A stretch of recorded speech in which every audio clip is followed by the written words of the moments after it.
Hello, Anacortas. I'm John Rath. And I'm Jared Matthews. Today we have 4 videos jam-packed with sports, interesting shows, and even food. Like what? Well, Jared, have you ever wondered what to do with all that leftover turkey? I would make it into a sandwich, but I can't think of anything else you could do with it. Well, maybe this video can give you some more ideas. Hi, I'm Sam Stark, interesting person extraordinaire, and I'm here to tell you multiple different ways of getting rid of your leftover turkey. Number 1, you can feed it to Ben Craybill. All right, sweet, I love turkey. Number 2, you can play Spin the Turkey, where you take your normal everyday Coke bottle and you spin it, and whoever it lands on, you feed your leftover turkey to. Number 3, you can take a turkey launcher and just kind of stick your turkey in there and fire it.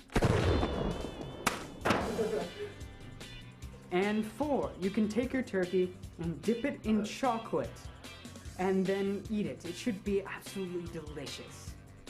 And 5, you take your average everyday balloon, take little pieces of turkey, scrunch it up, and form it over it and let it dry, and you can have a turkey piñata, which you can later fill with candy one way or another, and smash it open. I hope everyone has enjoyed the turkey tips given you by the interesting person extraordinaire, Sam Stark. And Ben! Wow, I never knew you could do so many things with leftover turkey. Yeah, I would never think of doing that. You know what I'm thinking of right now? Wrestling? Yep. And did you know that their first match was last night? I heard they did pretty good. I even watched it online at the 1340thewhale.com. Sweet, I didn't know you could do that. Well, if you missed it, here's a couple highlights.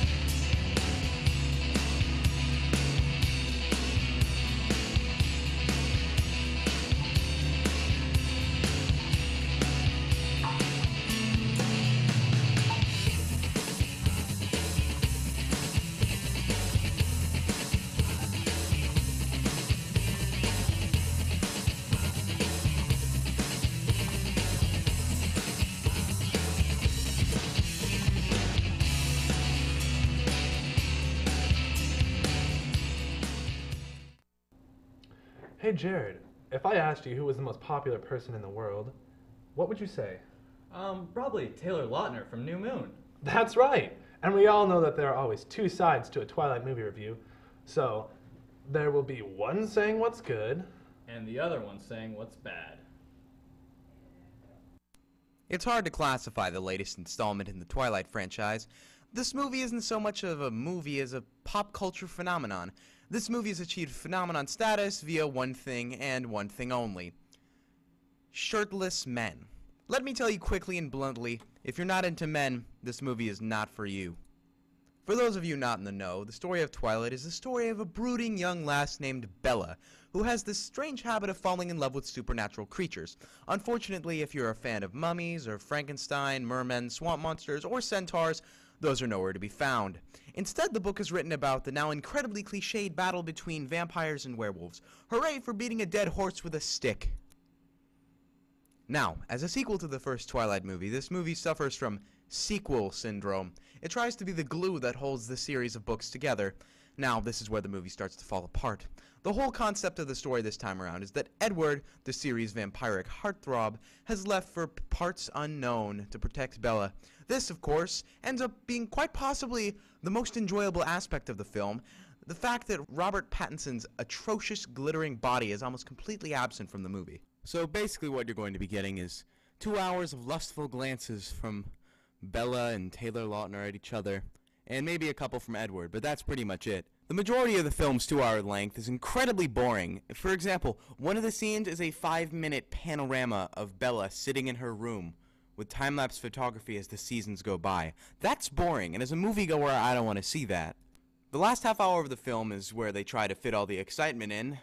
the excitement that you've been waiting over an hour and 45 minutes to get to. But now it's here, and really it comes off as incredibly cheesy, and the only enjoyment that I got out of it personally was seeing Robert Pattinson's face smashed into a marble staircase. That was awesome.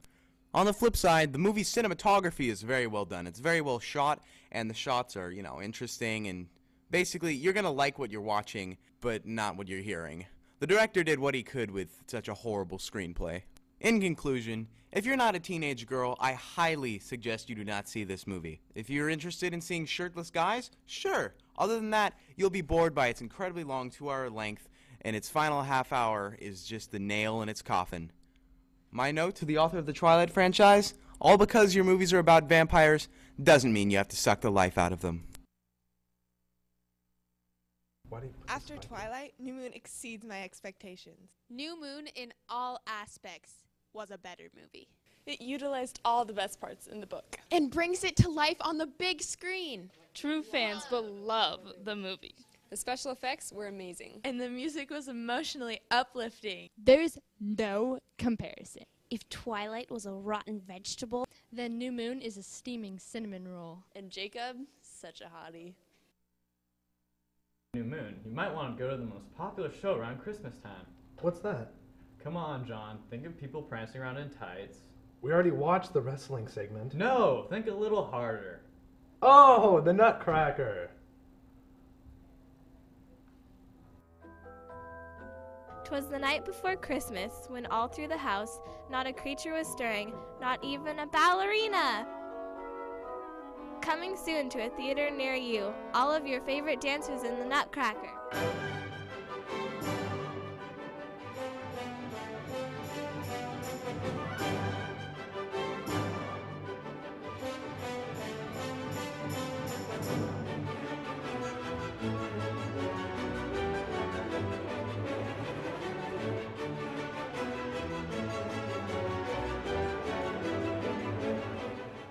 Snowflakes, sugar plums, and sweets galore. Come to Broadniak Hall next Friday, Saturday, and Sunday to see a magical world filled with tutus,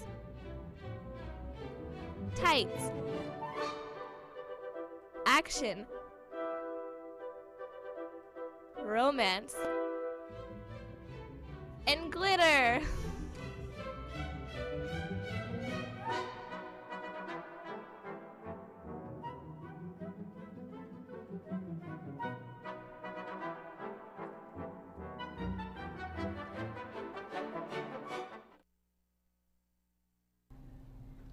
Well, I hope you loved all the videos we had today. I think I'm going to try some of that chocolate turkey. By the way, if you like video games, then come to the game night after school next Wednesday. Sounds great. From our rock to yours. Happy Thursday, AHS.